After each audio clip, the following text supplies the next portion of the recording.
Hello, it's Today in EVE Online. I am Matterall. It's December 3rd, 2019.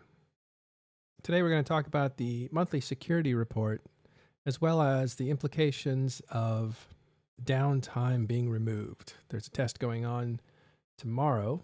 We'll see what that can do for the game. With me today is Caleb. How's it going, Caleb? Hey, it's fine. Just been chatting about this with Sword Dragon in public. Ah, I see. Well, let's start with actually those topics in reverse because the security report just came out. We're just looking at it now. So I'll leave that right there, but I will go back to dev blogs, down to no downtime. I made a little video called No Downtime. You can watch that on the patch notes. And yeah, I actually haven't read this. Maybe we should have the computer read it. Nah, no need. It's just a test, right?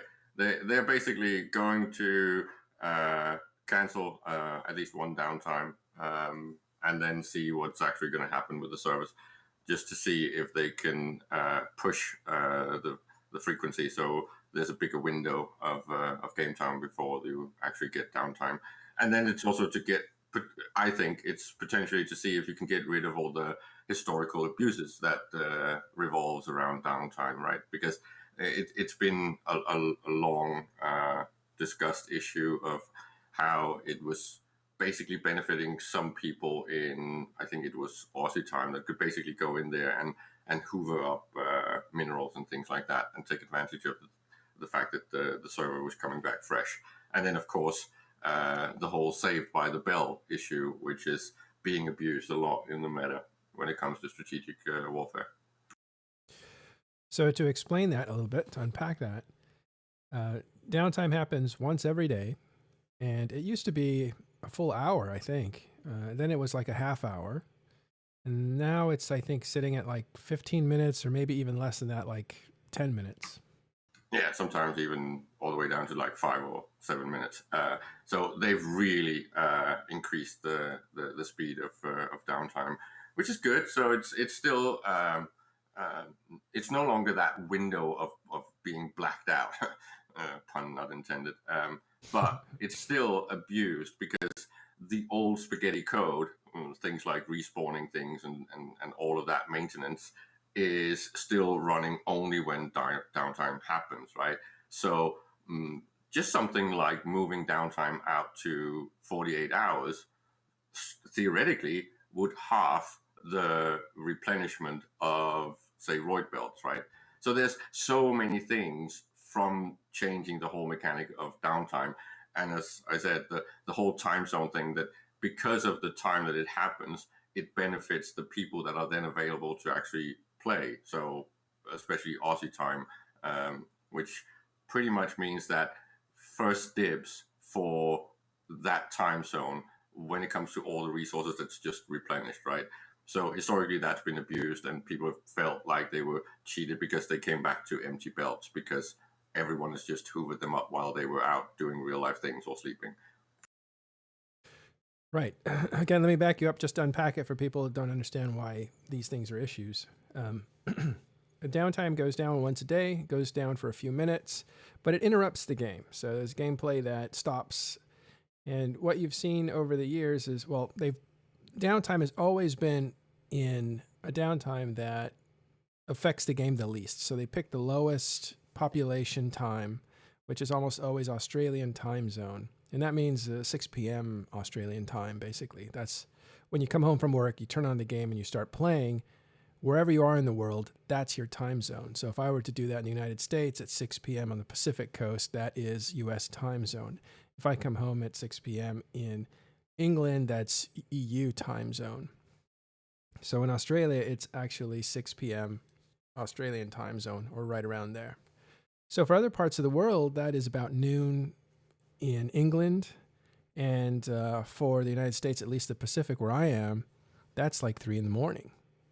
So a lot of times that time zone is just like when you want to time your structures to, so that the least amount of people can actually participate in either taking them down or reinforcing them. Okay, so that's one thing. That's called time zone tanking. You put your time zone vulnerability in Australian time zones so that very, very few people can get to pile on to your structure and destroy it. The other thing that happens after downtime is everything gets renewed again. It's morning and eve, and so the anomalies reset. So Russians used to always benefit from this because they were essentially in Australian time zone, and they would get pick of the litter. As soon as all the anomalies respawn, they would be the ones running them, and those can only be run once per day. So by the time, say, Americans came around to play, a lot of those were already done. Okay, so that's the backdrop. And Caleb, you were saying... well, it's just the fact that people then learn to behave around the fact that it's always at the same time, and do things like time zone tanking with putting their vulnerabilities in the spot where it's the least people available and where you can potentially be what I would call clocked out by the downtime, right? Because if you are staging and attacking a structure and the actual operation would take, say, 2 or 3 hours, if you make it so that downtime actually hits in the middle of that, that whole operation is completely cock blocked, right? So it's not possible. And this is also the case with if you have escalating fights of, say, supers and titans. If it happens around downtime, you will be disrupted and the fight will actually stop, right? So you can't expect more escalation to happen. So there's so many things about the downsides of having downtime in exactly the same spot every day. This is bringing on the discussion we just had about rolling downtime. Many people don't like the idea of downtime changing over the week to hit at changing time zones, right? But personally, I think it would be a huge benefit if we had something like that to get rid of this speculation. And if it gets to a point where CCP can do this whole downtime maybe every 2 days or every 3 days, the whole thing of, oh, I'm getting my game time disrupted. Yeah, you're getting your game time disrupted by 10 minutes, maybe 15 minutes. So it's really the benefits outweighs all the downsides and the disruption of gameplay, because it completely makes it impossible to do all this speculative and time zone beneficial stuff, right? If it changes every week. Yeah, I guess so. That's interesting. I didn't know they were thinking of making rolling time zones. It's just been discussed.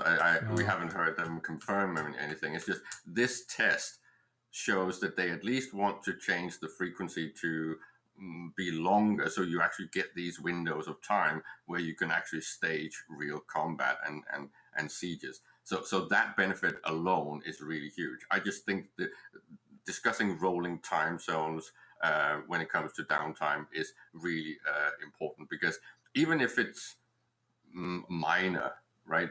I'd say that even if it just switches on a 12-hour cycle, so 7 o'clock in the morning 1 week, and then 7 o'clock in the evening the following downtime, that alone, that whole switch back and forth, will make it very difficult to abuse the fact that downtime exists.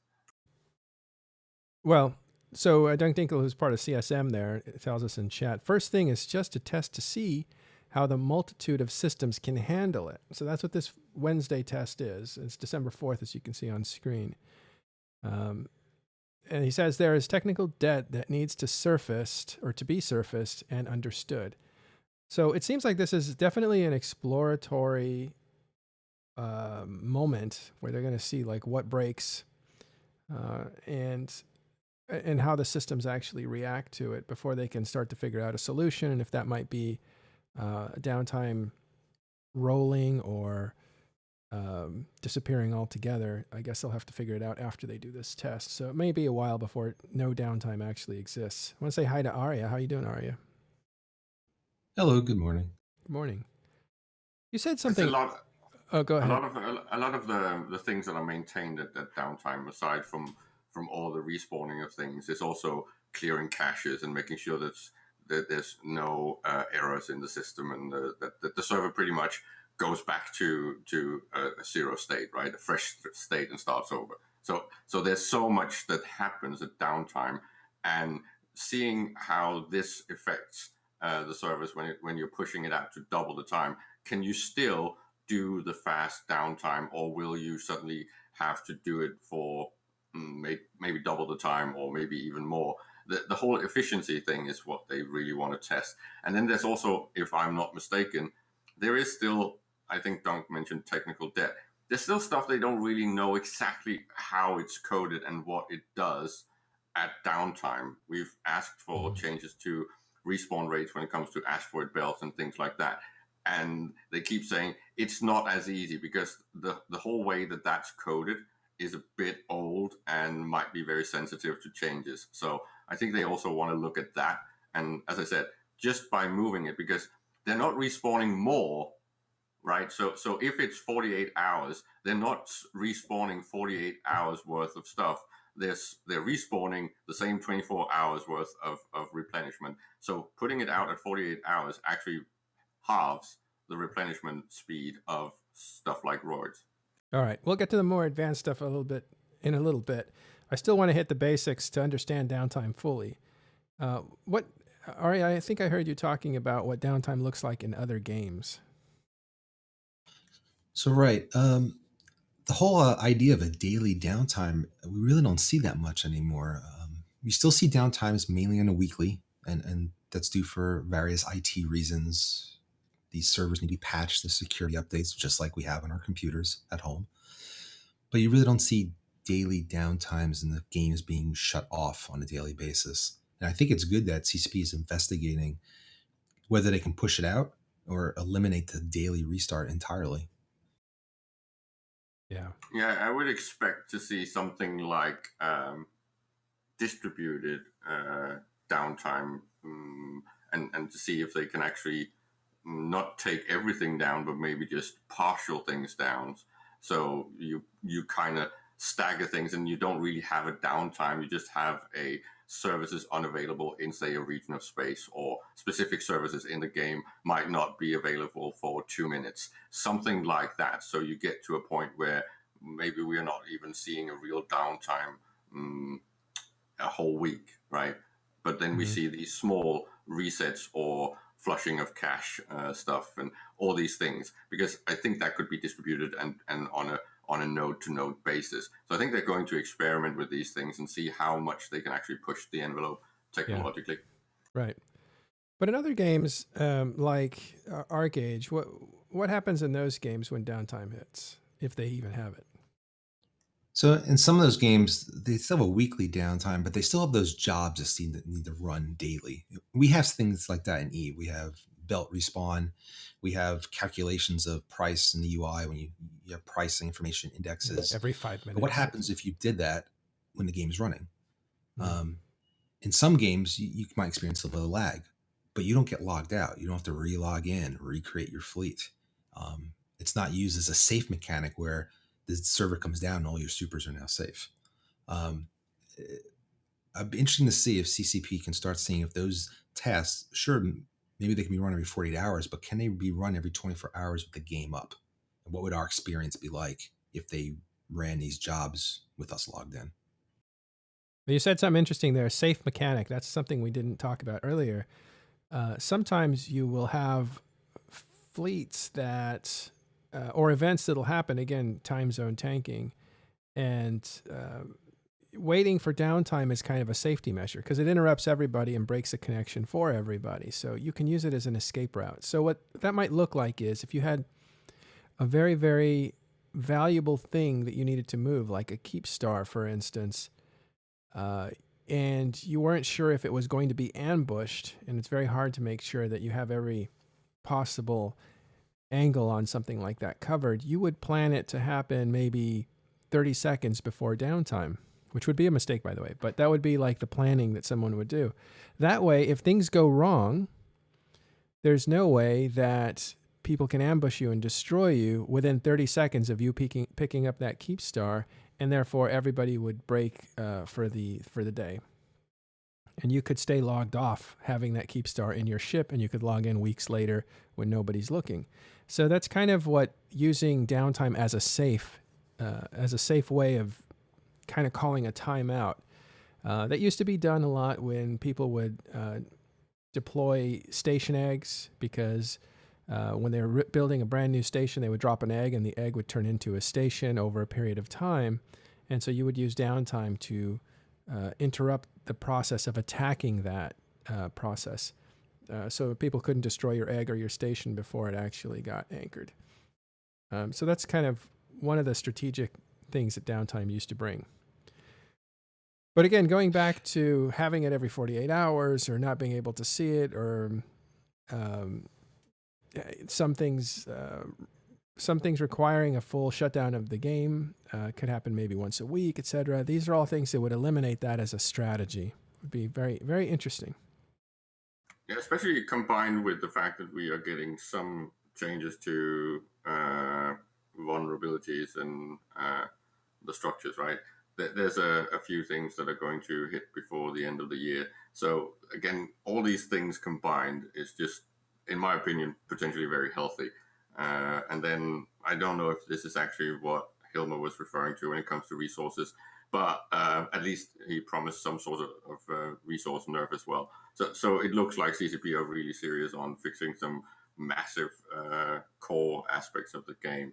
I kind of like that. Mm-hmm. So even though I'm very angry about the raffle stuff, and even though I'm extremely frustrated that the market people has pretty much been nerfed with this new wallet mess up, there are some things that are really good. No, and it is anyone that's actually working with markets will hate this, because you're pretty much forcing them to have a second window open. That's just dumb. That's really bad UI design. Well, I don't know. I think it's great UI design, because it used to not make any sense. You're looking at the market, and then there was a tab where you could see your orders, and you have to tab back and forth all the time. And so this kind of pops out the little, here are my corporate market trade. You just fuck around. You're not sitting there nursing your orders and working the actual market, and especially not on a day trading or high speed or high frequency trading aspect. I thought about that. I'm more of an investor. This is really, and as an investor, it doesn't really change much, because you're just switching around stuff in your portfolio. But when you have market orders working your wallet all the time, the fact that you suddenly have to have a second window open, and you already don't have that much real estate when it comes to open windows, this is really horrible. So this is a day trading kind of thing, where you're nursing your orders, making sure they're at the top. You're actually actively changing your orders to stay competitive, whereas some people like me don't do that. We buy things in advance, and we sit on it for months and months and months and months. And then when we think it's a good time to sell that thing that we invested in, then we can release that. And it just feels weird, right? Because they've also removed the active refresh button, which was a massive issue way back in the early days, right? When it comes to server calls.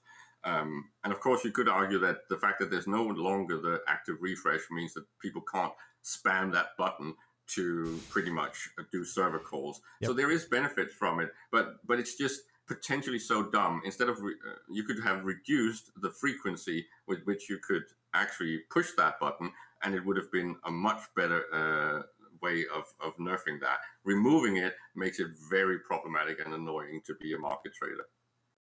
Yeah, I'll see if I can find a picture of that new wallet. Yeah, the wallet itself, it's nice. It's really nice. It's very future forward. It's very nice UI design, right? Yeah. But the fact that they didn't actually put the market orders in that same wallet just feels weird to me. It feels like an intentional nerf of some sort that they hope have an effect. I don't know if it's to be counter to botting, but there's historically not been that much of an issue with market bots, so I don't understand the argument. Well, so you have the same exact window in the market window. Hi, Z-Master. My orders tab. Hi. Hey, hold on. I'm going to table this whole discussion just for a minute, because I want to go back to no downtime. There's one thing that we didn't cover, and that is, why is CCP doing it now? This has been a problem for years. So why is downtime being taken on as a technological challenge now? Because I think they are trying to boost the ability of escalation. I think this is all about what did they call it? The need for speed. They want it to be easier and faster to actually pile onto an event and to actually get to places. So the whole staging and escalation, they want that to be easier. But then they want to make sure that you actually have the time and especially the time windows to actually get the escalations. And it looks like they also want to push the incentives, because if you think about it, if they're changing loot drops on PvP, right, that is a lot more value that ends up on the field when you are escalating and destroying things, right? So the actual battleground becomes valuable the more people die there, right? So that thing in itself is a boost to incentives to escalate. The other is the whole structures and the time zones and the vulnerability windows, and then the fact that if you don't have downtime, that you actually get 2 days where you can stage, right, in doing these siege things. That means there's a lot more opportunities and incentives to actually have fights. So they're really trying to push and boost the incentives for destruction. Okay. From now on, you got to go second so I can do some basic stuff or somebody else can, and then you can go into super advanced stuff that you're talking about. But I think something that CSM Dunk Dinkle said again was that they're doing everything to a lot of their focus right now, and the focus of CCP is what I mean by their focus, is to improve their core systems. And I think this falls into their core systems. Last year, this was a surprise to me, but last year they spent a lot of time getting compliant for Europe. There's a lot of compliance regulations they had to meet, and that's largely what last year was about, was just making sure that they could do that. I think with privacy and other issues that have come up, they did a lot of work last year on that. And so now this year they're starting to look at what kind of feature improvements can they do and that sort of thing. But it looks like they're also tightening up their core again, which is their technology backing. So that's one thing. And I believe that that's true, of course, because Dunk said so. But I also feel like they have more of an incentive now, as Killer Beat was saying yesterday, and he seemed like a defeated child when he was saying that, like, oh, our parents love our sister more than they love me. But what he was saying was that CCP, the parent, loves Asia more than it loves the older son that it had before. And so he was saying that, and they even say in the blog here, I believe they say with they've always thought that it was unfair for Asian players. Let me see if I can find that, to have to deal with downtime. So they're trying to remove it for them because they may actually have a potential healthy population in Korea and the East in Asia. So that might be a secondary reason that they're doing that. Yeah, this is back to the whole thing with the timing, right? Because if Asians and Koreans, maybe especially, want to actually stage something, they have to plan it around that stupid downtime thing, which is really a nuisance for someone playing out. Mm-hmm. Yeah, I see this as responsible computing in any system, whether it's Eve or any other computer system. You always want your downtimes tailored to the periods of lowest activity. And historically, that's been our Australian time zone, and our Australian players have gotten the short end of the stick because that is the low point of activity in EVE Online. With more players coming in from the Asia region, that might not be true anymore. And then you start looking at graphs and figuring out, when can I move this downtime? And I do take the devlog at its face value. I think it's difficult to find a low point of activity. I think we have activity growing in Asia and in all time zones. Really, and I see that as the goal of trying to get rid of downtime. And this challenge exists on all systems. Any system that you have that you would historically have downtime in Asia time zone, and then your company grows in the Asia market, you have to shuffle this and figure out, when do I take these systems down to impact my business minimally. This is why I've never understood why CCP didn't think or seriously try to do rolling downtime, where you change the time actually from day to day, because even that would have actually change the fact that you can't have this whole thing where one group has a benefit over another if it had been a rolling downtime historically, right? They could have rolled it with the 12-hour thing. So at 12 o'clock at 2400 hours, and then just roll it and shift it throughout the entire week instead. I know that you could say, well, the whole nuisance, and then people have to think and use their brain and plan things, but that's actually a good thing. And the fact that the Pacific has had the tail end of this for so long, it's just been dumb. So the fact that they're finally looking at this and trying to come up with a better model is, in my opinion, a huge step. Yeah. Okay, so somebody says here, I can't read, it's a little bit dark, Veras, let's say, removing downtime is bad for cloaky camping because now they don't have to, cloaky campers would get interrupted like everybody else. So if you were cloaked and sitting in a system, you would actually get logged off. So in order to get back into that system, you'd have to be there at the computer, turn it back on, log yourself back in, and cloak up again. And so this would interrupt their process of sitting there stalking people 24/7. If you remove this, what's to keep them from basically sitting in a system for 48 hours?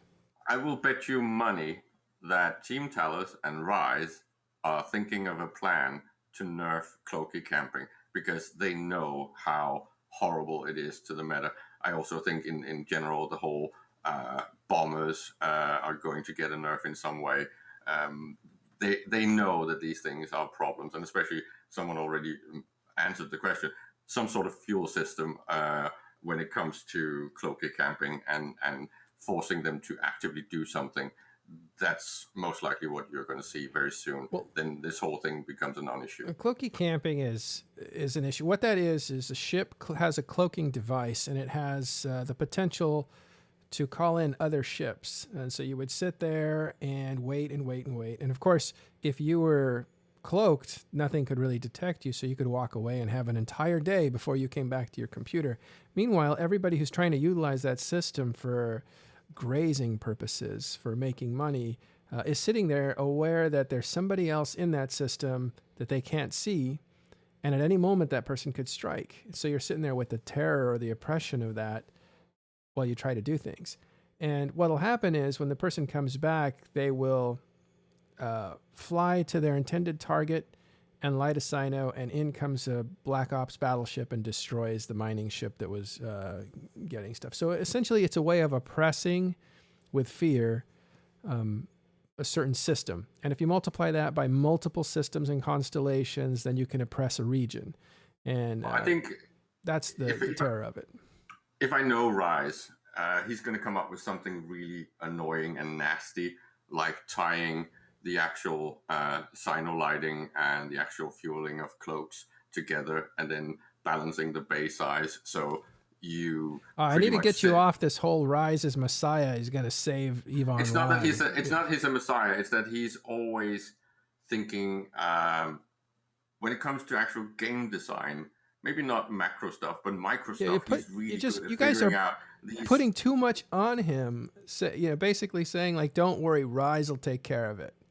Don't worry." So if I could get a word ahead, in, so I agree that Talos is likely looking at this, but CCP has also asked for players to comment on these feedback threads. And I think this is perfect to put on the thread. I think that's an excellent point about the cloaky camping, and to articulate: is it all cloaky camping? Is it wormhole cloaky camping? Just nullsec? And put all that in the feedback thread so somebody has a list of all the items that we are seeing, we're concerned about, so that Talos or whoever can go through that and address each one of them. Well, real quick, the graphic that you see up is EVE offline status monitor. And if you hit Tranquility, which is the server that everybody plays on basically, because I think Serenity's still down, you can see what the wave patterns are for every day cycle. And what you're seeing up here is multiple days, January 24th through February 1st of 2017, because that's just a random area I saw. And you can see that slope is a really high peak for, that would be European US crossing time zone. And that's when most people are on. So you would get numbers like 39,000, 33,000 at this time. But if you look at this trough that's way down here, this is Australian time zone or the Asian time zone, and it gets down to like 18,000. Actually, that's not even it. It's right about here. Yeah, so about 18,000. So if we zoom over to where we are today, so I'll move this over to where we are today because we now have a Korean time zone. You can see that trough isn't nearly as deep as it used to be. In other words, there's more of a healthy amount of players on in relationship to peak time in Australian time zone than there has ever been, and that has to do with Korean players coming in almost primarily. But if you look, the peak is now, let's say the peak here is 30,000 or 28,000, 29,000 people in Australian time zone. It's actually 24,000. You can't leave downtime there. That is an amazing difference to what it used to be like. Now you have the pattern of the double dip, right, which is basically US and EU, right, and then you have the whole Aussie and Asian time zone that's been historically really low, right, but it's picking up with what's been happening with the marketing in Korea and Asia in general, and it's only going to grow. I think it's going to come up to a very close level of the rest of the world, and when it does, you have to really think where you're going to put your downtime, and maybe we will get something like a rolling one, because it would be unfair to have one group that is also a major group being at a disadvantage, right? So they have to figure out how to place it. And as Sword said, they maybe need to think about days of the week instead of necessarily only time slot, right? Yeah.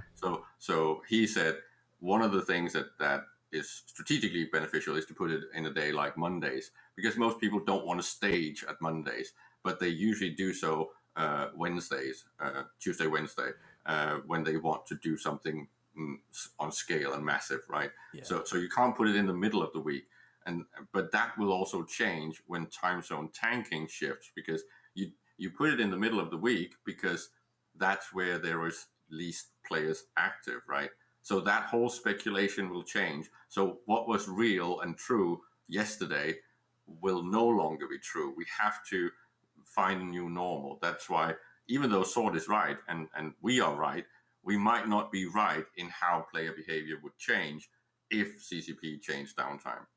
Yeah, it's funny, like the obvious place to put downtime if they move it because they can't remove it is basically late US time zone. I'm thinking, that's me. I'm going to put time. You know what? It'd be fine. But hopefully they can fix this so they don't have a downtime that it skips around. All right. That's a lot of time we spent on downtime. Any other questions or concerns that we have on this? A lot of interesting possibilities. I'm just hoping that they come out very soon after this test and give us their results. And maybe not all the deep dive information, but at least share some of it with us, and then share some of their ideas of what they might want to do. I'm not asking for an actual roadmap, but at least let's get the discussion rolling, because I think coming up with a really perfect solution is within our grasp if we have a nice conversation back and forth between the different player types, time zones, and the developers' ideas. All right, Z-Master, I never came back to you. Let's talk about the wallet. What were you saying about the wallet? Oh, it's no big deal. Caleb was just talking about. So there's the in the wallet. There's the My Orders tab, but that same tab exists in the Market window. So personally, I don't even use my wallet at all right now. So personally, for me anyway, it's not going to change anything because I always use the Market window itself because it has all the tabs that you need in the Market window itself. Mm-hmm. So that's all I was going to say. Are you a day trader or an investor? You do both, right? I do both. I only do long-term investment on Plex, and generally I just do simple station trading, day trading. So you don't buy fuels or minerals or moon mining? I stay away from any sort of manufacturing materials, mainly because that market is heavily exploited already by people with bigger wallets than me. And the important thing is that Seamaster is not really a retailer, right? He's not in it to sell stuff. And Yeah. and as a seller, if you say an industrial group that wants to market this the production that you've been creating and actually make continuous profit, then having a nice and useful UI is really important. Mhm. It's also important for an actual day trader, right? If you want to do day trade stuff and do all this service stuff, you really want a fairly shiny UI. CCP has made an amazing system when we're talking about the fact that this is a almost 18-year-old design, and they pretty much created a proper broker and exchange system in a game. No other game has this. So that part is amazing. So the UX is great, right? There's not that much wrong with it. It's just we really could use a proper shiny UI upgrade, because if you go out, you can actually find apps and widgets that have all the things in the design of how market stuff and trading should work. And those things CCP could actually take a little bit of time. Go and some of them are even free and open source, right? Go and look at those, figure out how to implement some of these things in, say, an upgrade to the wallet. And again, consider thinking about using the whole network thing, the new UI for the raffle, to actually upgrade the contract system. Those things would just be an amazing little upgrade to market people. Well, all right. By the way, Z-Master, I do invest in those kinds of materials. I diversify quite a bit from materials that are the base of the economy to high-priced, singular, unique items. So I do that. And what's interesting is very clearly right now, if this Hypernet relay was to come into EVE Online tomorrow, which it's not, but it looks like it's coming pretty soon. So I would assume On the 10th, I think somebody was saying the 10th of December. of December. Yeah, it's Or am I coming mistaken? fast. Well, let's. A week from now. Yeah, a week from now, Wow, 7 that days is from now. so fast. That's much Yeah. faster than I thought. They have some things they need to fix before it comes in here. But anyway, if it comes in on the 10th, I'm not sure it will, but that's what these guys hear. Or it comes in January or even February. Whenever it comes, it's Yeah. going to benefit in its present form, going to benefit people who have singular expensive items. So the thing that people talk about are rare ships like Alliance Tournament ships. Those are the kinds of things. Those are the kinds of things that will sell on the Hypernet relay very well. Whereas people who have invested in minerals, those are stacks of minerals of millions and millions of bits of titanium, and you cannot sell stacks on that technology. Therefore, you can't sell a pile of anything. You can only sell one of it. And I that was way minerals actually doesn't work. thinking, sorry to cut you off. I Yeah. was actually thinking about Plex. 500 stacks of Plex. For the person that is selling the 500 stack, it would make a lot of ISK, more than it would in the market. But for the person that is lucky enough to buy the right ticket, it would get 30 days of Omega really cheap. Mm-hmm. This is why I said I that. hate to rain in on your parade, but they actually specifically said you can't sell stacks of items. You can't. Only You Oh, can't. okay. It's only Yeah, singletons. that's why I'm. Yeah.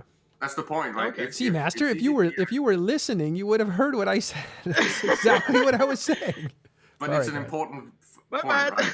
Because this is actually an obvious chance of saying, okay, let's just take the time and also create a second menu in this UI for an auction system, a classic normal auction system, because they already have nice filters and search functions with this raffle thing. So if they did the same with an actual auction system, so I could auction off my stacks of things, whether it's Plex or other things, and it also would fit really well with corpses. If you win, There's a market for corpses. well, if you win, That's who Venius Draconia is. if you win an auction, if you win a raffle, you might want to get rid of it. And if the person that's doing the raffle doesn't have a buyback system, then putting it straight up in an auction in the same UI would be an obvious solution, right? That's what you want to do. You've just won a big ship and you can't actually fly it. Put it up for an auction and at a nice loss, right? Right. So the buyout is just around what you've just won. Well, a lot of people will actually say, okay, you want a ship, or this is what I do anyway. You want a big ship. Okay, so I'll just tell you the truth. We gave away a Titan earlier this year. We gave away an Avatar. We put out a request for people to write their favorite moment of Talking in Stations so we could detect if they were actual fans, because we wanted to reward a fan, not just somebody who heard about the contest. And we weighted the answers accordingly. People who gave very specific and very genuine answers had 10 times the chance of somebody who just wrote, I liked it when this happened on the shows. So anyway, that was how we weighted it. We also removed duplicates because we had the technology to do that. So, and those people were disqualified. And then we took that pool and we pulled a random number and gave it to somebody. And that person, I don't think she minds me saying, she's a fixture in some of these shows, was Liz Lizard's Breath. And she definitely is a fan. So she won the Avatar, and we knew we gave it to the right person. The problem is she couldn't fly it. So to remedy that, we said, we'll give you the Avatar and we'll give you the skill book. But I think she was still very far from being able to fly it and had no use for it. So instead what we did is say, okay, we'll buy it back from you. And so we gave her the equivalent in the cost of what it normally goes for sale. And that's what we rewarded her. And so that's what some people will do with items, is say, well, we'll buy it back from you at the cost of what, is typical for it. And that way you can take the money or you can take the item.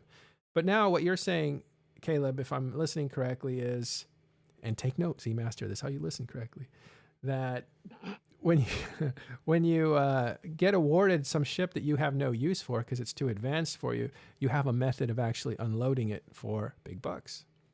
Yeah, and there's like two obvious, the classic type of auction, right? And then what's called a Dutch auction, where you start at a high price and then it goes down on a timing scale, right? It's just something like that would just be a perfect secondary system for the raffle, because not only do you would actually speed up the fact of this feature, right? The success of this feature would speed up if they had a second pane that gave you the option of auctioning, because once, as we've said already, this will be potentially 5 to 10 times as successful as Soma Blink and I1Disc, right? Because this is trusted because it's CCP running it, so it's not external. It's already in the client, and it's really casual friendly, just like the old gambling systems, right? So it's going to be very, very popular. Yeah, and the fact that you can then, well, I'm a little bit annoyed that they're going to potentially put those numbers in the monthly economic report, but that's a long rabbit hole. But if you could just win something and then instantly put it up for auction and sell it, take that money, go back and gamble, you're actually potentially boosting this another 5 factors, right?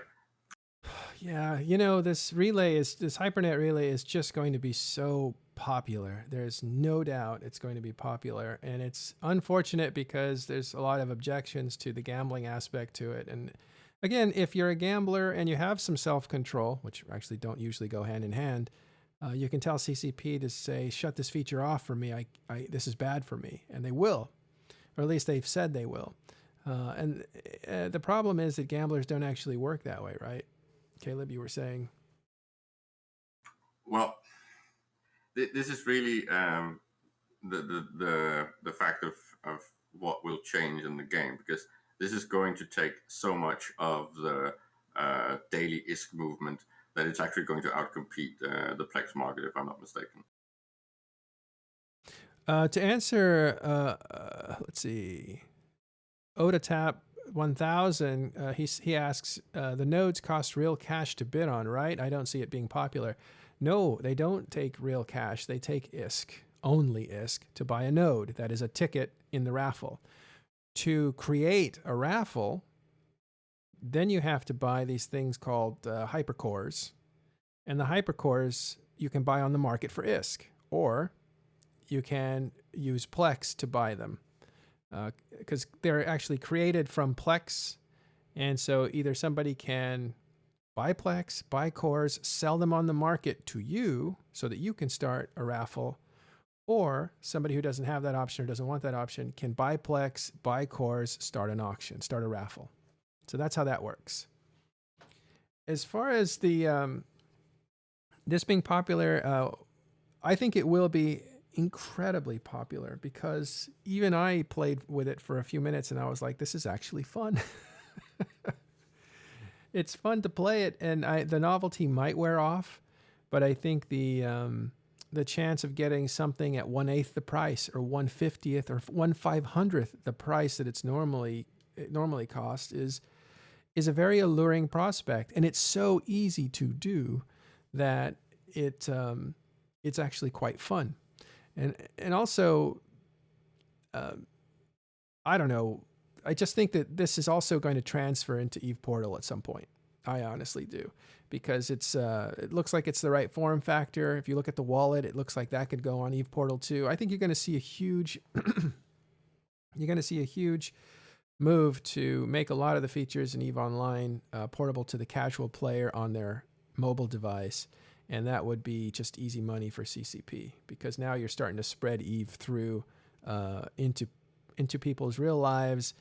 When they're sitting and waiting in line for something, or on the bus, or commuting, or whatever, as opposed to them having to be sitting at a computer playing the actual desktop interface to playing the actual game. So anyway, I might have gotten off a little bit there, but I think it's going to be incredibly popular, with potential to become explosively even more popular. And I don't think the ethics of it are going to slow CCP down from that. And I think players, you're already seeing the narratives. First, the reaction was, gambling, this is bad. You banned this. Why are you saying it's okay now? And what you've seen is a huge counter effort to say, nope, it's fun and we're going to do it and we're embracing it. And Talking Stations as an official position, we haven't really talked about it yet. We're going to have a meeting to talk about it and where we should go with it. Now, the potential for us is, this is a good way, and we may use it in this way, not to make money, but to actually distribute raffles to our fans, put that into the shows. Maybe every half hour we give something away, and we're trying to figure out a secure way to do that, because there's abusive ways of using this thing. In other words, you have 8 tickets for this one item. You give the first person their ticket, or you give them the link to this thing, and they buy all 8 tickets. There's nothing you can do to prevent that. So they can basically sweep in and buy them all. Once the 8th ticket is bought, the owner has no control. It automatically starts producing the winner.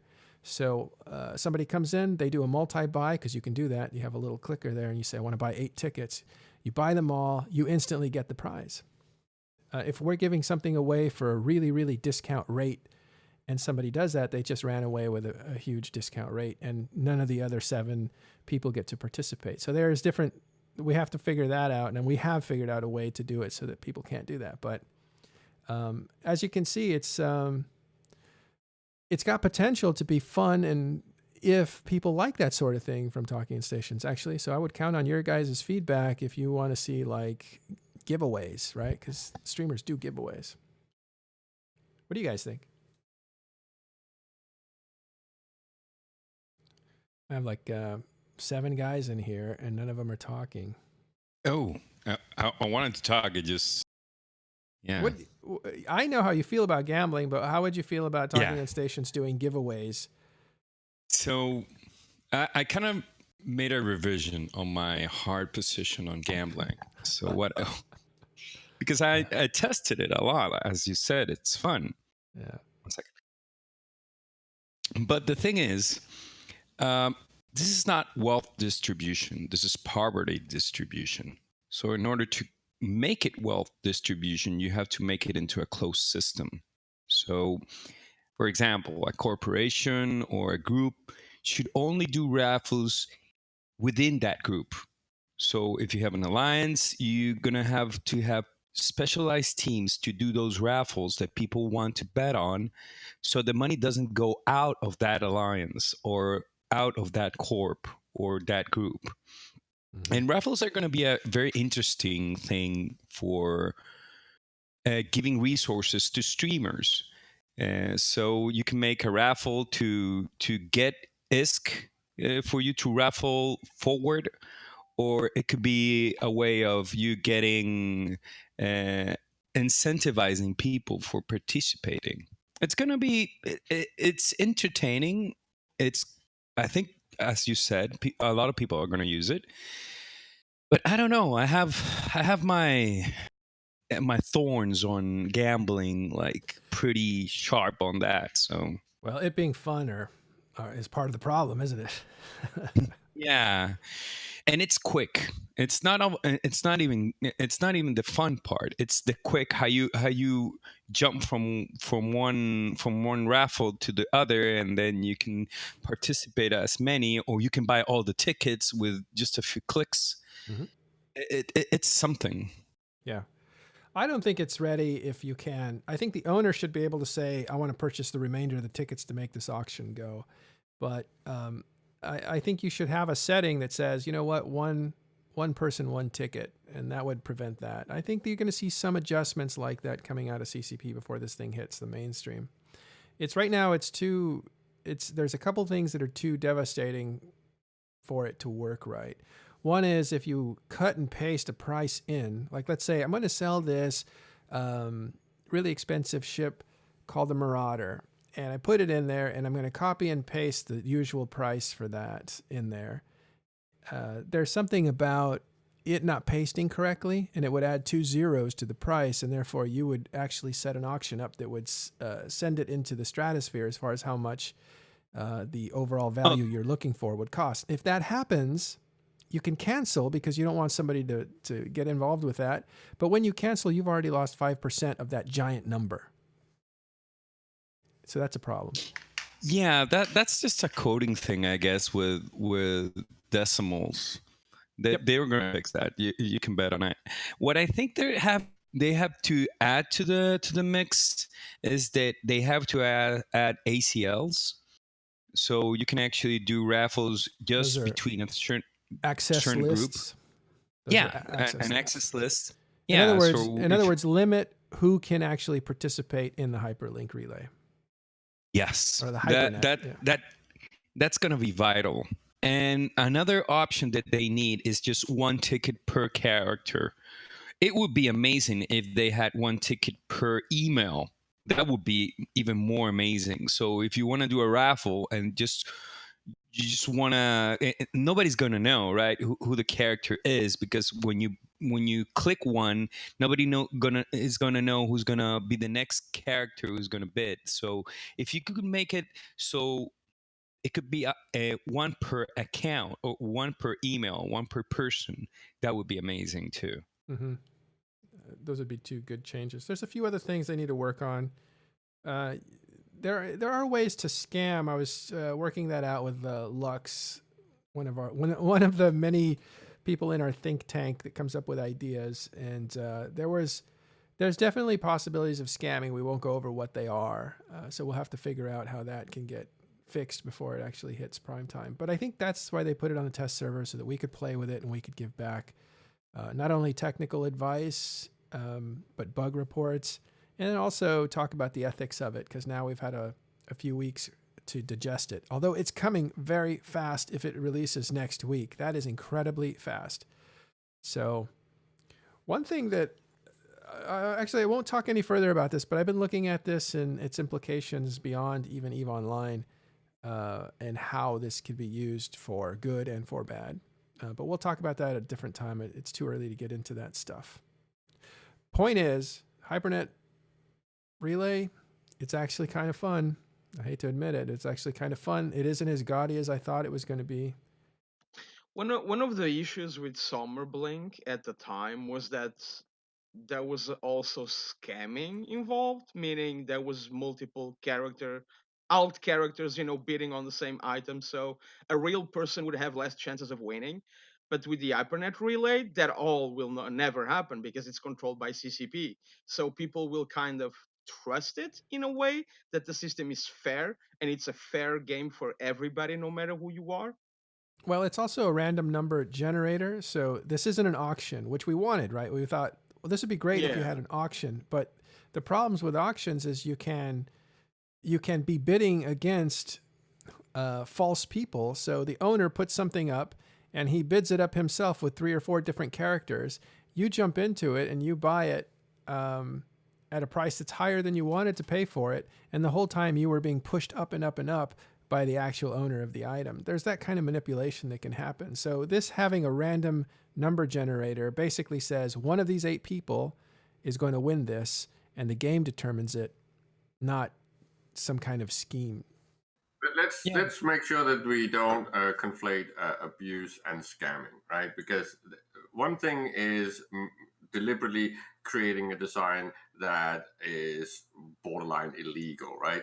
There's bugs, there's abuse, and there's scams, right? And these features, auction house as well, will always have the opening of some sort of scamming. But scamming is legal in Eve. Let's not kid ourselves. And it's supposed to be a feature. If you are speculating and buying out your own nodes just to rake in money on these raffles, that is working as intended. You can't say that that should be a non-option. And it's the same with when you're bidding up your own auction in on eBay.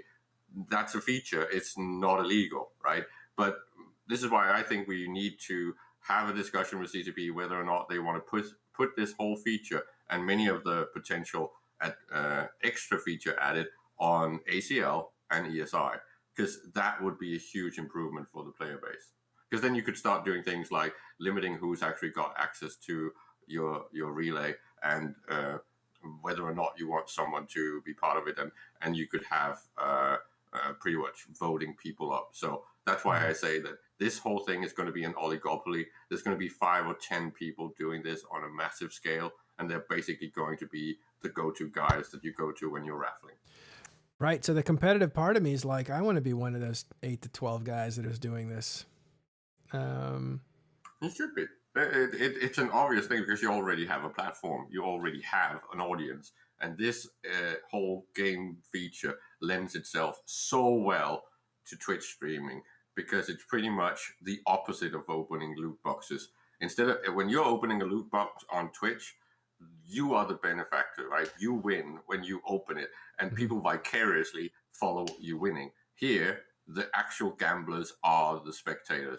The audience are the ones having fun. You're just facilitating, which is also why it's a really good thing that CCP has figured out a way to actually monetize on this. So they are making money when you are putting up this thing as a service. I think something that needs to happen is that first you need a lot of awareness of what you can and can't do with this. Yes.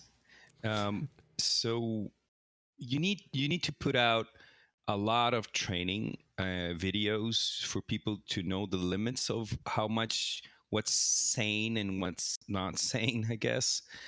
And for me, the argument with the auction houses is that auction houses are a play of money. So you're bidding, right? And there's all kinds of bidding schemes. So that if they would implement that, that would be, you would need like training or guidance videos too. I think an auction house could be very beneficial to the game, actually. I'm up for that too. Okay. The point is we already have auctions. It's just that no one uses it because the whole contract system is so antiquated and could really use a UI upgrade. Yeah, it is. The contract system. Never used it for an auction. But it is a feature. It does work. It's just horrible when it comes to UI because the whole sorting thing and using it and looking at it is terrible. It's hard because nobody really votes on. Nobody. If you put something up for auction, it can go days and days and days without anybody ever seeing it. But who knows? Okay. You asked earlier about the impacts to TIS, about if there should have TIS raffles. I think that's a good idea. Back in the days of Summer Blink, and in the betting sites, a lot of those sites would give money to streamers to fund ships, equipment, so they can put on entertaining streams. And when CCP cut that off, a lot of streamers commented that hurt them. They would actually not have to go out and make ISK, and making ISK is not exciting to watch on Twitch. This allows them to set up raffles, and by participating in a raffle, you get a chance to win something. You also, maybe the raffle sells for more money than the item is worth, so you're actually funding that streamer or funding that person or entity, whether it's a streamer or talking in stations. They get some ISK out of it at the end to help fund giveaways in the future. Yeah. Well, like I said, there's a lot of different angles to look at this Hypernet relay through, and some of them are really good and some of them are bad. Um, so we'll explore it. It's complex. I wouldn't have said I wouldn't have said this is gambling. It's got to be gone right off the bat because you want to. I don't like being part of a mob, but at the same time, I don't want to embrace it fully before we realize like there are some ethical underpinnings to it that need to be explored as well. And I know that it's easy. I think the one of the ways that Caleb said is, and the same thing I think Matani said is like, well, that's on CCP. That's not on us. They're putting us in the game. We're just going to use it and use it well. And that's one way to look at it. And the other way is to actually think of it as your own integrity and how much you are actually willing to endorse something that you're actually against in real life. I think the only reason this came in is because of mutaplasmids, right? I'm suspecting that if we had not had the whole enchantment thing, because once you do an enchantment, you create an item that is unique that can no longer go on the traditional SEC market, which means that it can only be traded in a contract.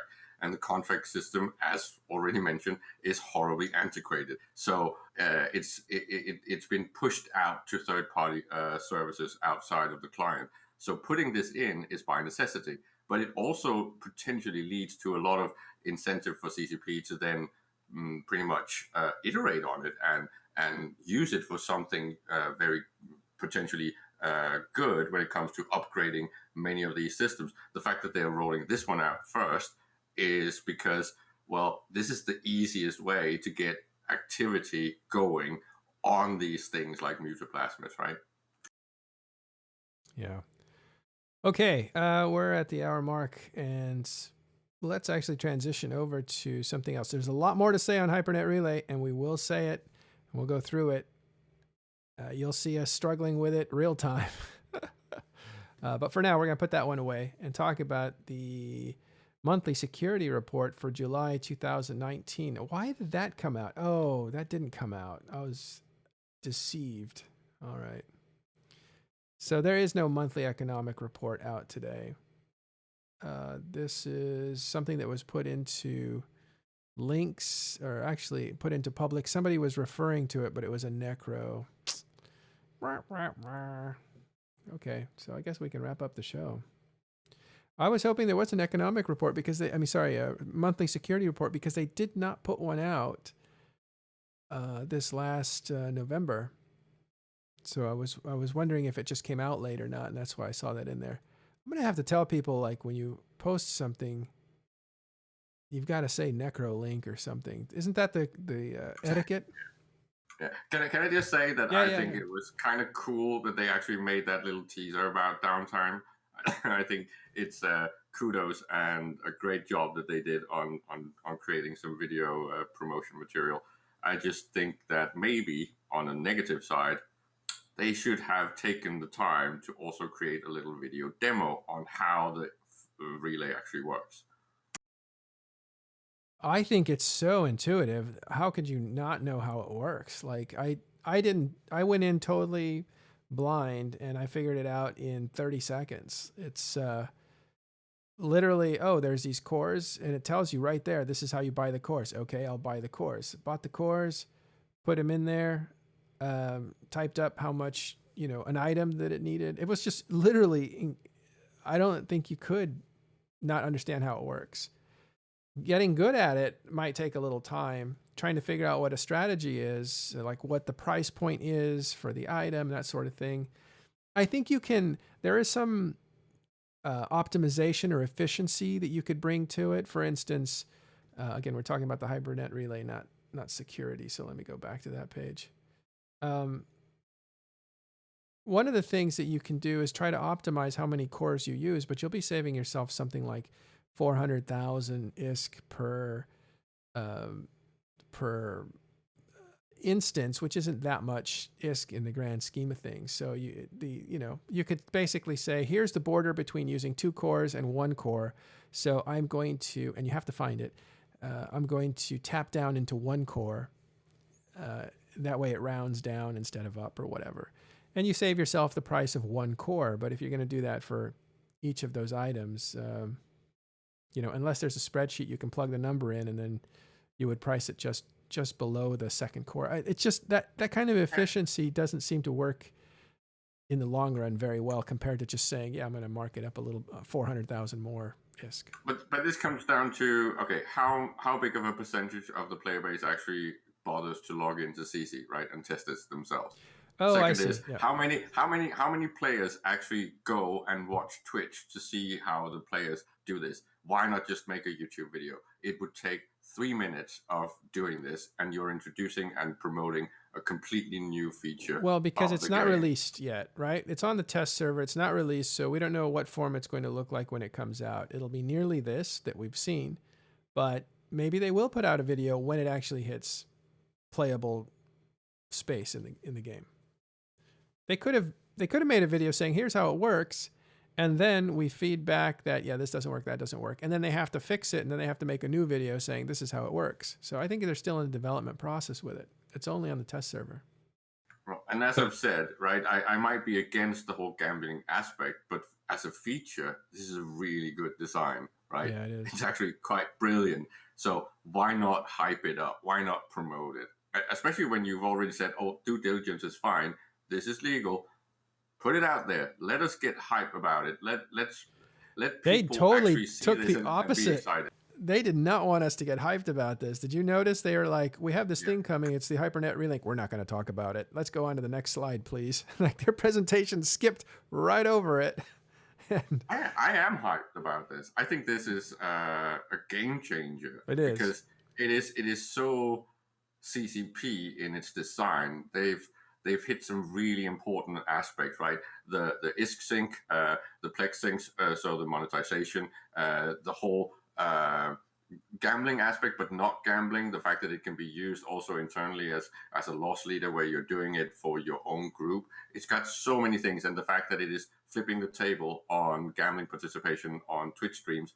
This is built for Twitch. This is quite amazing, and it's really good as an AFK thing that you sit around doing when you're not doing anything else, both as running these and as actually gambling on these. So this is just brilliant. The thing I don't like, and I've been pretty vocal about it, it's that prices are going to be crazy now.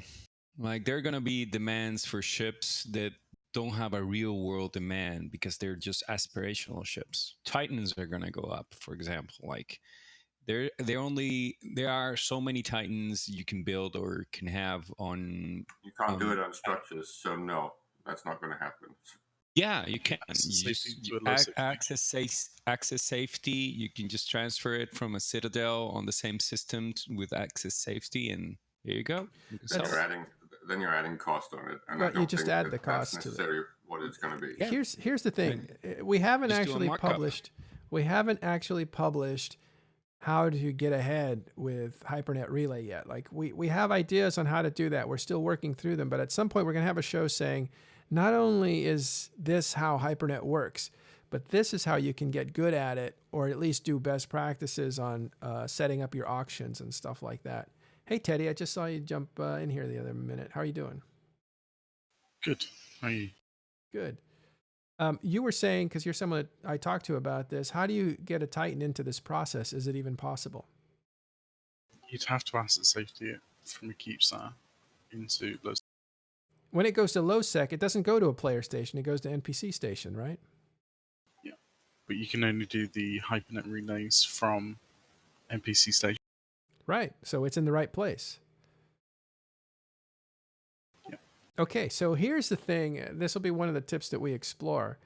If you asset safety from nullsec, it only goes to one of, I think, 18 stations or 12 stations? So will those stations become little hubs for little casinos, Like, will they actually be the place that people hold those things so that you don't have to move it? You just sell it right there. And then whoever wins it, they have to move it. This is how you do it. You jump into a system with a Keepstar and NPC station. You add the safety, that's just 0.5%. And then you just add that 0.5% to the Titan that you want to sell or plus markup, right? Mhm. So the real issue is that you can only be selling 5 or 10 titans, but the amount of money that's going to be exchanged, it's like what you do with gold trading. Like you're trading gold, but you're not actually trading gold, you're just trading papers. The gold, you didn't pick up the titan and then repost the sale. You can do it remotely.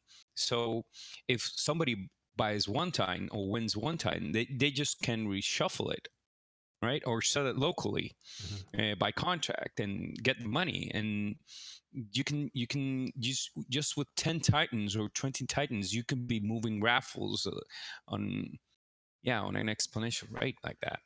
Yeah. I'm just going to say this might sound controversial, but there is the option that CCP is going to completely block supers and titans from being asset safety, which would be actually good for the game.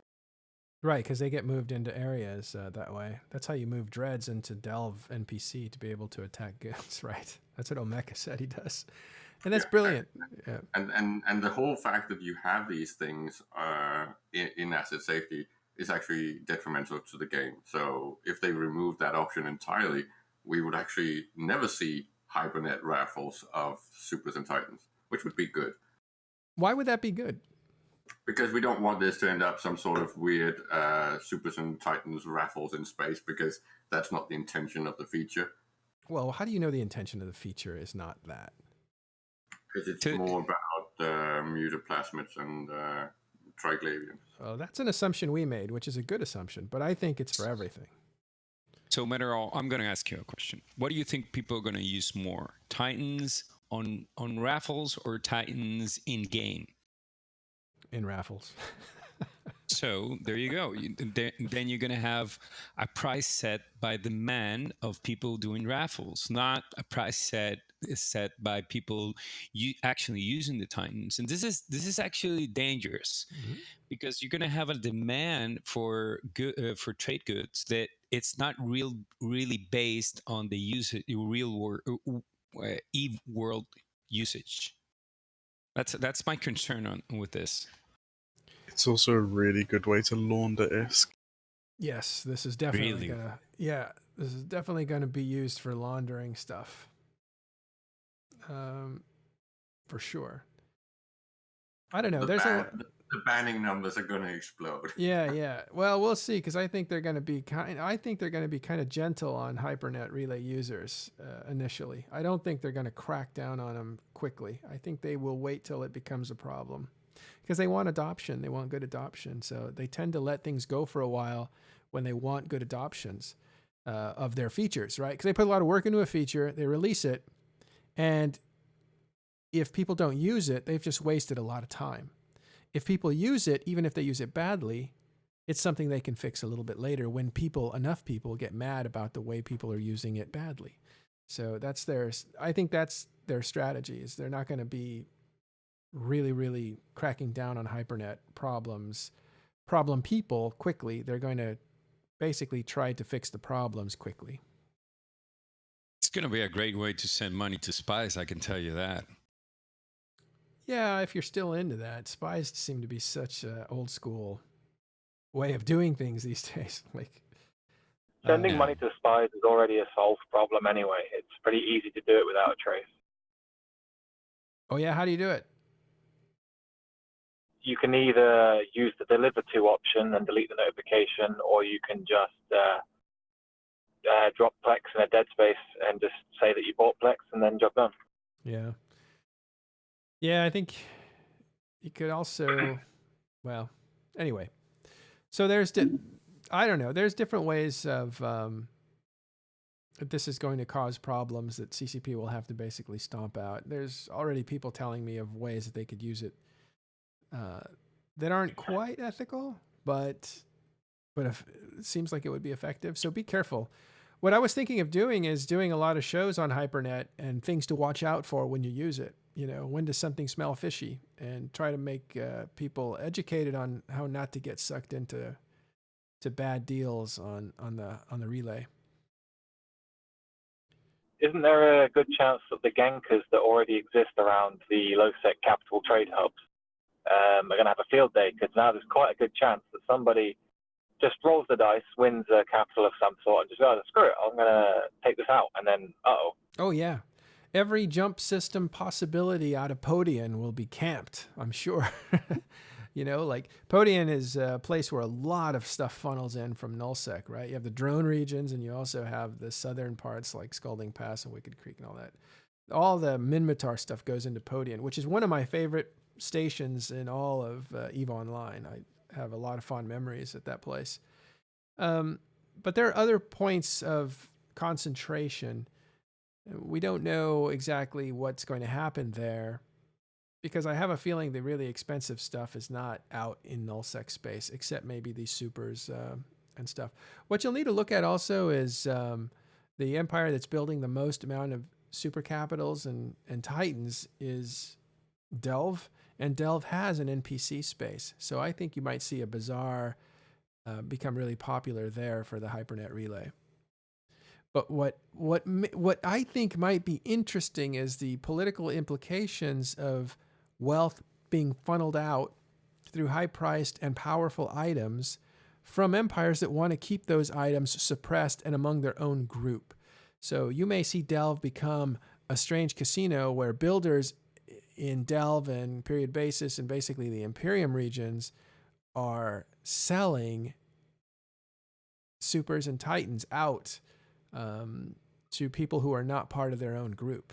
I wonder how that's going to work.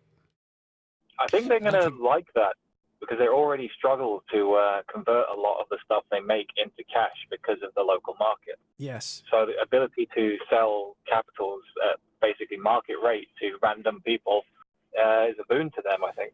But they don't want to have super capitals used against them, so why would they use their manufacturing base to build something that they sell to their enemy? They don't want that. But they do want the absorption. One last thing. They do want the absorption of all the excess minerals in their region, which is a problem for them. It suppresses their mineral prices, which suppresses their motivation to mine minerals. If that escapes somehow and the price goes up on minerals, you're going to see more mining being done in Delve, not less. That's an interesting thing, and that's probably why CCP is not going to do stacks of things like minerals anytime soon, I think. Go ahead, Huvenius. So, supers and titans you cannot sell outside the Imperium. That's against the trade rules of the Imperium.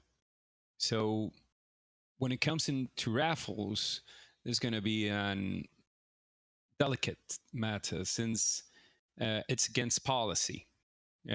So imagine yourself like selling 10 titans or 20 titans now a month on raffles outside the Imperium. Then potentially you're going to be arming your enemies or your adversaries.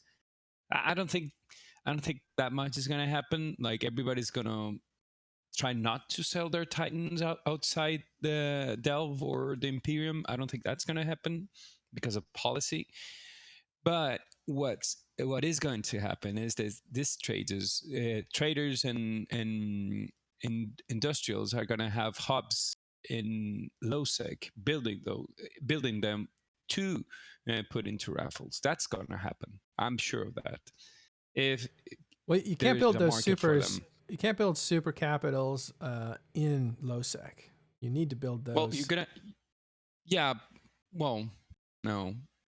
But yeah, you're right. But you have to build them in sovereign space. I think there's going to be a market for that. But yeah, you just transfer the stuff to your. Once you build it, you transfer it over to some kind of alt. I'm sure that there's ways of tracking, but there's also ways of defeating tracking and embezzling and stuff. So I think you're going to see an interesting gameplay there of how much power is going through the Hypernet relay, dispersing from your own area. Like, if you'll see that market open up. Because if I were in Delve, and I'm not, building supers, which I'm not, I would love to find a bigger market than just the market in Delve, because Delve, everybody already has the stuff they need, or they can build it, or they can find it cheaper, because you're in high competition with other people who have it easy too. So you need to get that out to people who have a harder time building them, because those are the guys that'll pay a bit more. So your raffle might be a little more successful that way. I don't know. It'd be interesting. Plus, you want people to bid from all over, because I just feel like you can probably get more money out of again, people who are less capable. So Now that I think about it a bit more, if the Alliance or any organization tries to do internal raffles, then it's going to be limited. Like it's not going to have the right price, or it's not going to have the amount of people participating on it to have the right rotation. So public raffles are going to win at the end. Yep. Comment I want to answer. XNC showing no loyalty. Well, I don't think there's any loyalty question about it. You're an industrialist. You want to get a good rate of return. This whole business of not selling supers to your enemy is that's a concoction of, that's not loyalty. That's a concoction of like process. You know, hey, this is our strategy. NC doesn't do that. I'm pretty sure you can sell to anybody you want. Nobody else does that. I think it's only Delve that does that. The Imperium. I think the point is that I don't think Supers and Titans are going to be the massive, interesting item to have in these raffles, because again, utility and actual usage, and you can't have fitted ones in raffles, so it's only going to be hulls, and I'm pretty sure there's more interesting things to trade on these raffles than what is essentially a take one hull. It's like, who cares? Yeah, but for those who new players, and a Titan is an aspirational ship, and if you get a Titan, why would you do that instead of winning actual purples, which is something that you can potentially use and you can actually resell, and they are something that you can actually get out of that station safely? It's a Titan. I want a Titan. Like you imagine yourself being an alpha, and then you go into this game, you see those mega battles. You wish you had a Titan. Like it's that kind of a ship.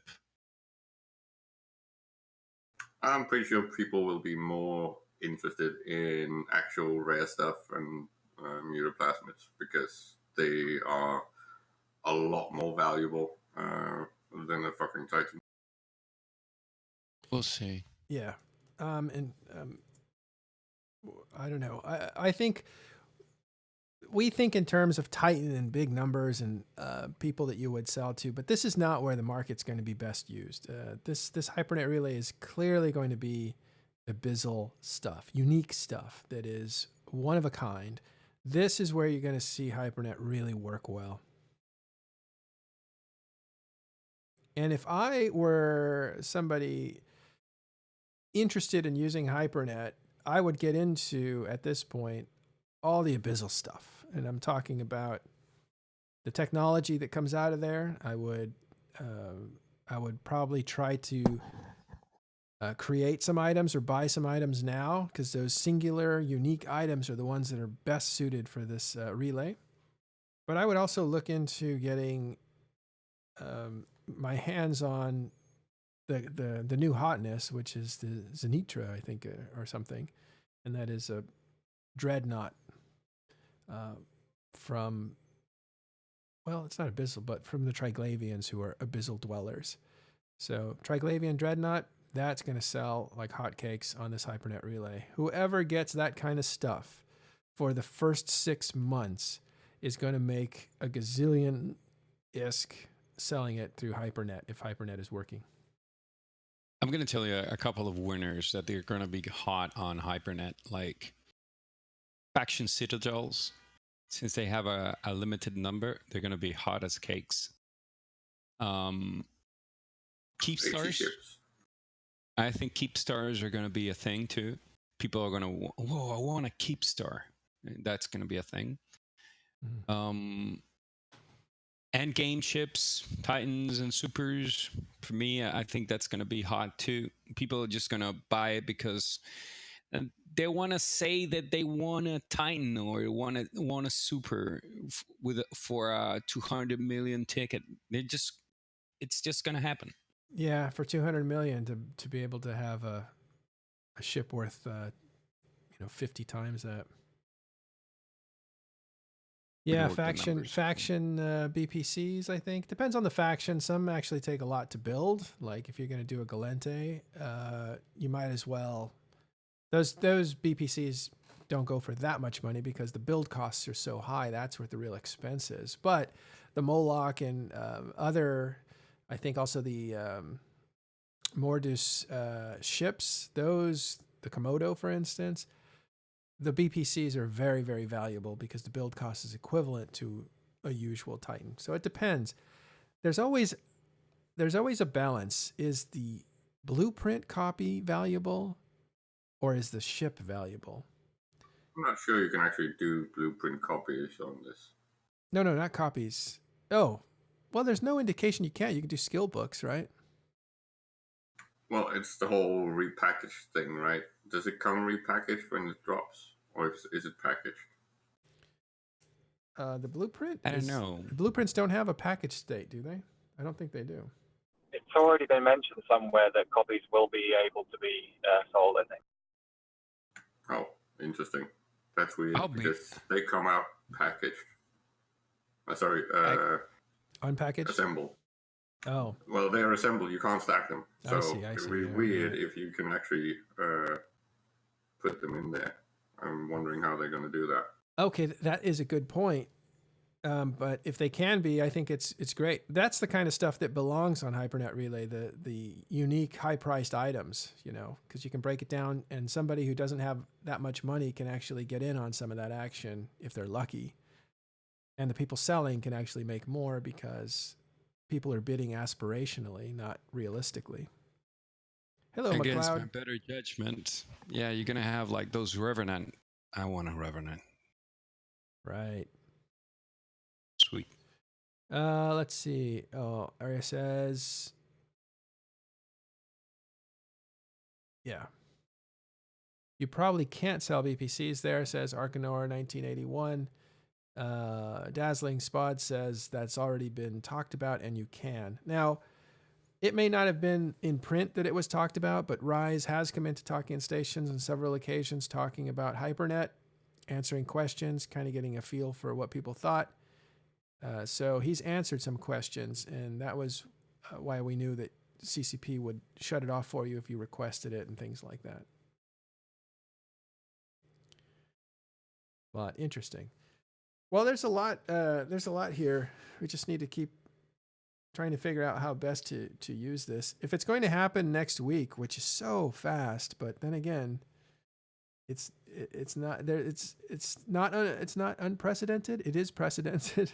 People or CCP has released big features within a few weeks of announcement. I think actually skill injectors came in very fast after being announced. I just can't see how they would allow BPCs, because how do you price them?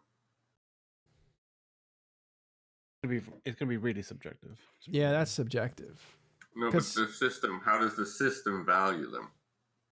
The system doesn't have to value them because you value them when you. They do. Otherwise, you do not have a cost. You don't have an actual core Hypernet core cost. The cost is not based on the computer. The cost is based on what you put in that you want. If I put in a skill book, it's 100 ISK according to the computer. But if I say I want 10 billion for it, the core cost is based on the 10 billion. So it's whatever you price it at. Yeah, you can set the price, but like the estimated price is just there as a guideline for people. The real question here is this going to help with player retention?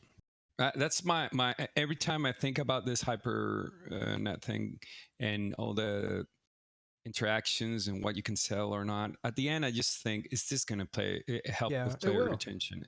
Yeah, it definitely I think it will, for the fact that people will see an opportunity of being able to get something that they probably were aspiring to get but were nowhere near the monetary capability to be able to get. It's not even that. Some people just play. Some people play this game for a different reason than you do. And there are some people who play Eve just to gamble. And they did when all the gambling places were here. And when those were all shut down, those people took off. There will be people coming back just to do that.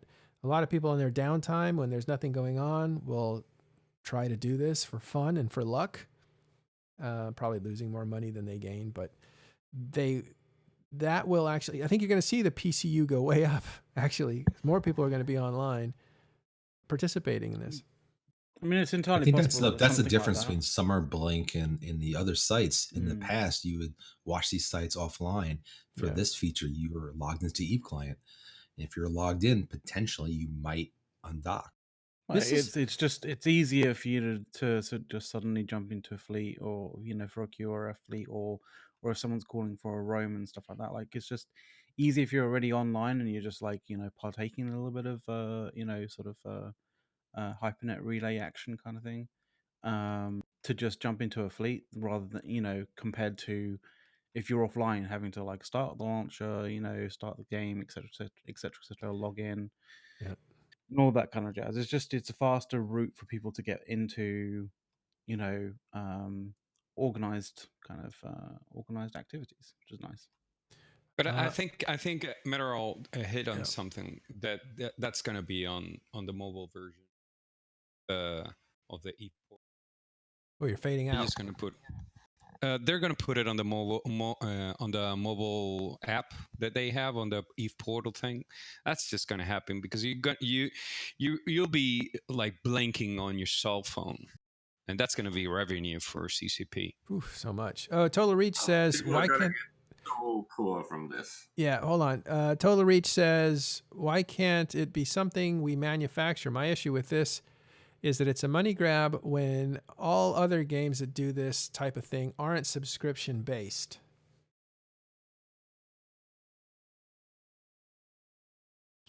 Well, I don't know if that's true. I would have to look into it, but if it is true, I don't know why. It would only be a I money mean- grab if they locked the use of the Hypernet relay to only Omegas. Yeah, But if alphas can use it, it's not a money grab. I'm fairly certain alphas will be able to use it. Yeah, going back to the PCU thing, I think it's going to be hilarious to see the PCU jump, and I think it will. And then we will realize how useless PCU is as far as health of the game.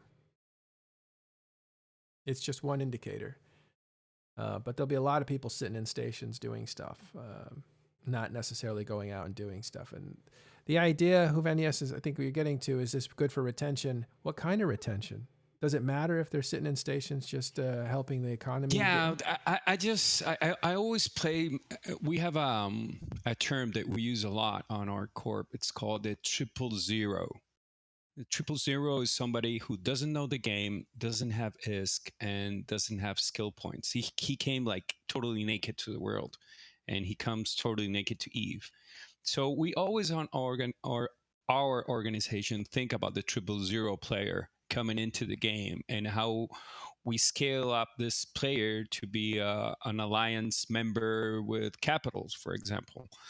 And when I think about this person, I think, well, on the first 3 months, is he gonna that ISK that he's making for those skill books or those skill injectors, is he going to play that on the Hypernet and he's gonna lose his money and then just gonna go, Eve is nice, let me play something else.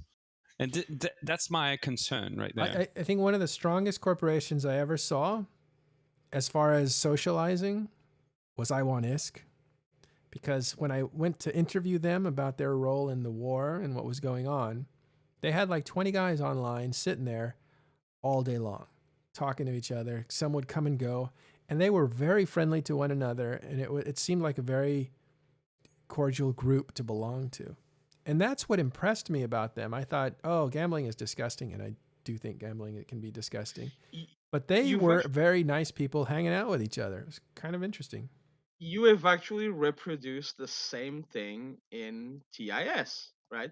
Because even though we are, no, seriously, Okay. because even though we are from different backgrounds, from different alliances, from different ISEC, low sec, null sec, no matter where we play, we just hang out in the TIS Discord and we talk about Eve, we talk about life in true. general, and we just sit there all day talking to each other, right?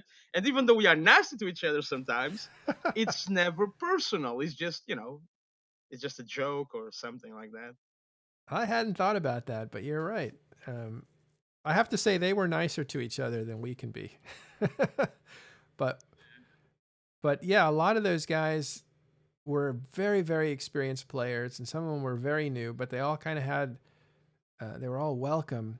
It really impressed me. It made an impression for a long time that, hey, maybe I'm looking at this wrong. Maybe this is a thing that people do. It's like a way of people sitting around a fire, and the fire is gambling. The thing is But that there's a those people are sitting alone, right? So you want to break the social barrier that initial players have into coming to socialize and to be on a big group and not be timid. And there, when people start playing this game, they don't realize how big the social aspect is to the game.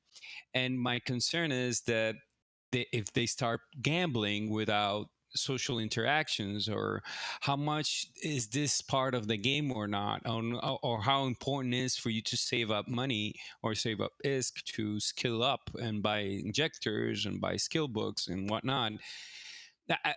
For me, I have a concern that this is going to actually drive away new players. I think Uranius is right. This has a risk of pushing players out, because if they get a little bit hooked on something like this and they sit and gamble instead of actually playing the game, they are statistically they are going to be losing more than they're winning. So this is equivalent to getting your ships destroyed, right? How much destruction can you tolerate until you say, this game is dumb, I'm just going to quit because I can never get ahead? And this is basically going to create a lot of potential, what did you call them, Marol? Sock ladies pulling slot machines, and eventually they're going to leave when they're bankrupt. Yeah. And here, I envision them with with muumuus on and socks. I don't know why, but what's crazy is how easy you can grab Plex, because you can now fast track, just like Amazon.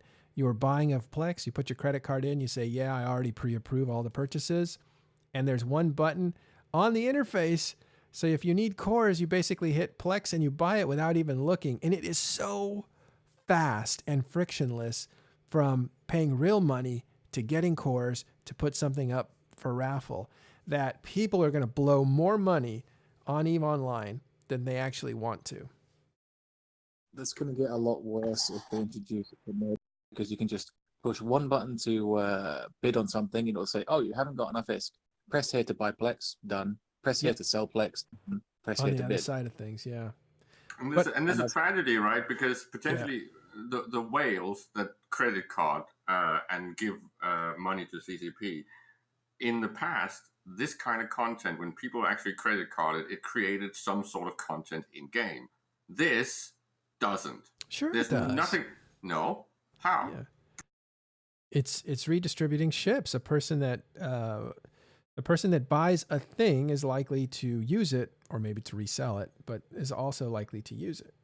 Take it for a spin. Or re-raffle it, or put that in that whole system and that whole cycle, right? That whole cycle is going to take over content. So instead of actually going out and whelping stuff that you've just bought, it just goes in the raffle. You just keep gambling. People are going to potentially sink content out on this. I think instead of building an orca, for instance, I think somebody raised that, or buying an orca, what they'll do is they'll say, I'll try 3 or 4 times to buy an orca off this Hypernet relay. Yes, that's my exact concern with Supers and Titans and Oracles, all those big ships that you, before building them or actually saving up to buy them, you're just gonna raffle the books, raffle the skills, raffle try everything. 2 or 3 or 4 times to buy that stuff at a discount rate, and if you don't, then you just buy it out on the actual market, which is a lot more expensive. Yeah, it's interesting. The market implications aren't thought about yet. How much is this going to drive prices up or down? Because on the one hand, demand is going to drop if people are selling and reselling things to one another for an item like an orca. On the other hand, if people are auctioning it off, You're gonna I have you're gonna think have people like are a gonna expect. stockpile. Yeah. Yeah, you're just gonna have like a stockpile like gold, right? Like there's more trading of gold in real life that there's really gold in stock, futures and papers and whatnot. And I think that's what's going to happen with those aspirational ships, the Rocals, the Titans, the Supers, or whatever aspirational things that there's going to be on the raffles. Mhm. You're going to have a stock that is just freely traded, and people are just going to want the money. They're not going to want the item. They just want to win the money Yeah. out of it, and they're just going to mark it up. A real quick, an easy way to make money is what Mimosa 11 says here. Buy on the market, set it up for a raffle at a higher price. Like, what's to stop you from doing that? Yes. The price. I wonder how the first few people that work with this, the first month that this comes out, there are going to be some big mistakes, but there's also going to be some massive profits to be made as people figure out how to fine tune it. And it may be as easy as that. I'll buy something off the market and relist it for 2 million more. And you just do that every day. The persons that are bidding on it are going to get it at a discount if they win, unless they buy like all the tickets.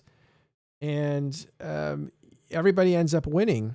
But the problem, except the people who didn't actually win the thing, the problem is, at what point do they realize, like, I usually don't win, so I'm just going to buy it? And when does demand for buying tickets actually fall off? That's going to be a balance that needs to take time to shake out. Yeah, the hyperlink honeymoon is going to be something that when people realize it's not really a honeymoon, it's a nightmare when you lose money. Yeah. It's going to be part of the learning process. That's where I think organizations and leaders have to educate a lot their players, and streamers have to educate a lot players on how to do this health. How do you say that? Saludablemente. How do you say that? Healthily. It's Healthily. weird. It's Yes. weird, huh? It's Is a that weird a one. word? Yeah. Saludablemente makes more sense in Spanish. Yeah. So for it to be healthy to people to do the hyperlinks, I think it's going to be a process of the players to teach players on how to do this the proper way and not to lose money. I think ACLs are going to fix a lot of the problems of making organizations poorer, because I don't think this is a wealth distribution system. I think this is a poverty distribution system, because you're distributing things to people who are probably going to stop playing the game in a few months, and that is Yeah. just going to be out. And so you have to make closed loop systems, or alliance raffles or corp raffles or your friends raffles, so you actually are distributing money, or you're distributing ISK or goods between the people that you want to be distributed onto. The problem is also the fact that this is really about impulse control. This is why it's tied into addiction and age, right? If you look at something like going binge drinking, right? It's something that you kind of scale down as you get older. So my issue is, and this is not think of the children, this is think of the young people that have low impulse control that would usually be whelping fleets and doing destructions, right? Those people will be more susceptible to this feature because this is just human behavior. Humans have really bad impulse control and they're really bad at crunching numbers, right? So they don't understand statistics. So they will sit there and spend time on something like this instead, because to be honest, this gives you a continuous dopamine thing where if you have to sit on a gate camp or structure grind before you actually get the feeling of loss or the jitters, Well, you would choose this instead. no, but dopamine's different than adrenaline. It's a different rush. Yeah, but I'm just saying that this is an easier fix, right? It's a lot easier to get into this, to get sucked into this, to even have fun playing this. It's just that will mean that there's going to be gameplay lost somewhere. And then, as we mentioned, the whole educating people. But that's not why we play Eve. I'm not playing Eve to do impulse control education for people younger than 30. That's not my job. Yeah, Yeah. but there's a thing there you have to take in account. Like organizations, corps, and alliances invest a lot of resources on their players, on their members, giving them incentives or SRP or whatever. They invest on their players, and if you that money that you're giving them back is actually funneling out on raffles, then you have a problem. You have leakage of capital, and I think this needs to be addressed on an educational level and an ACA level of the raffles. Because if you don't, you're actually promoting people losing money, and then who's gonna win it? Nobody. No, there's not gonna be a I1ISK on this winning all the money. That's my argument with this. Like I1ISK won all the money. They were the intermediario. How do you say that? Intermediate. Intermediary. Intermediate. Intermediary in this case. Yeah. Yeah, and there's not going to be that entity who's going to hold money and then say, I'm going to fund a war, or I'm going to fund streamers. So is that good or bad? I think that's bad, actually. So you liked I1ISK funding a that's war good. against the Imperium? Well, at least he gave us a war, you know? That's the point that I think he's trying to make. Because if Okay. there's nobody financing a war, we have no content. We have nothing going on in EVE. Oh. Basically, Well, the game well, well, is let's- dead. Like it is right now. I mean, you look at the big power blocks right now. What reason do they have to war each other? None. Especially after they made the trading tower deal, right? Like they don't want to Well- piss off their neighbor. So well- there will never be a meaningful war. Well, the thing with the issue with I1ISK and like the way that CCP is doing it now is it's less along the lines of like oh, we don't want things to we don't want this sort of stuff to fund another war, etc. Like because at the end of the day, people do want to have content, do want to fly Yeah. around and blow stuff up, right? But the only problem with the way that I want the previous kind of form worked was there was no real counterplay that you could kind of that you could leverage, like so it was it was inherently broken. And I would be totally up for funds from this to fund interesting kind of new stuff happening in EVE Online, in game, etc. So long as there's a degree of counterplay that you can actually leverage and can actually do, with the people who who make money in this sort of thing, like that would be completely fine. It's just when there's a complete lack of counterplay, that's a problem. This has nothing to do with things to fight over. I think that'll happen. Oh yeah, by there's the end of the always year. things to fight over when you get when you get down to it. It's just whether they're worthwhile or not. My argument with this is that the only one who's really winning out of this is CCP for me. CCP is going to be the big winner with this. Well, no, people And- who own tournament ships are big winners too, if they want to unload Yeah. them.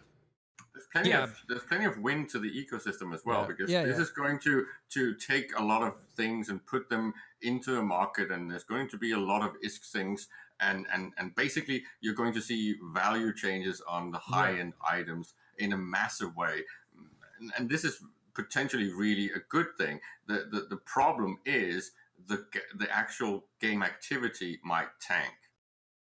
You'd be I don't know. surprised. Maybe there might be some low sec kind of locations that end up being sort of areas where people camp. People sort of like, small groups kind of like keep a close watchful eye to see if there's, someone who's bought who got a lucky win on an AT ship or on a Titan or on a Super, and kind of want to extract it from that location, but with less than perfect kind of information as to what might be lurking around the corner, if you get me. Mhm. It's still So it's still too because- early for me to making a prediction. I would say it's just too many variables right now, and for me the concern on the 000 player is it's big. It's I think it's going to impact new players. It's gonna older players are just gonna I'm just gonna raffle and just sit here and I don't know. I'm still very concerned with it, with the aspect of the gaming issue of it. Yep. One of the aspects that's really important is that CCP does not do what they've announced, right? They cannot put this data on the velocity of ISK. If they want to measure the velocity of ISK of this system, they have to have it as a separate thing, because otherwise it's going to completely potentially crush the value of that data set on the MER, because this could explode to a number where there's just so much money churning through the system that it's ridiculous to even use it as a measurement on velocity of ISK.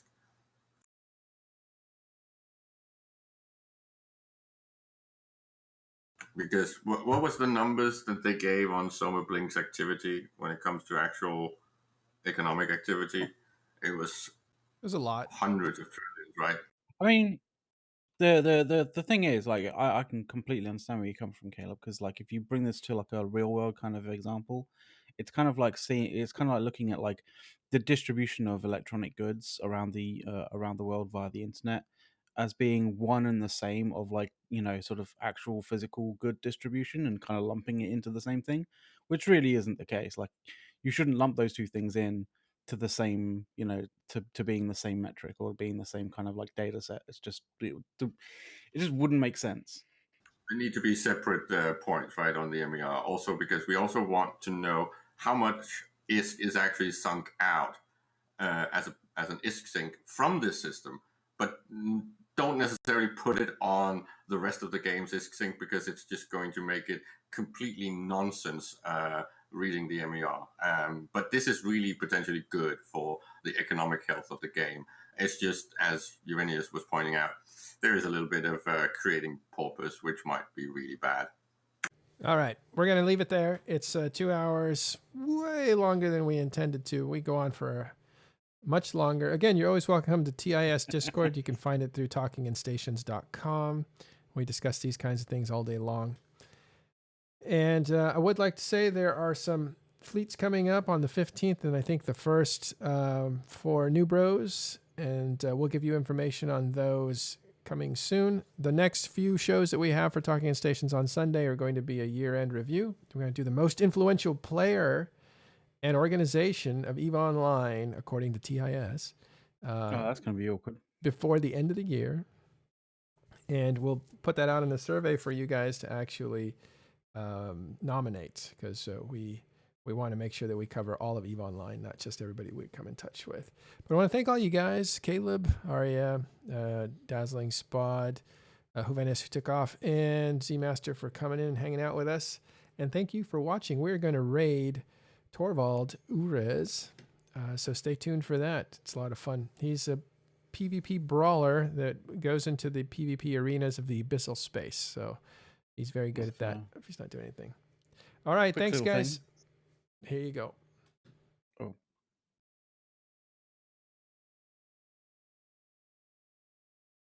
There we go. Yeah, it's gone through.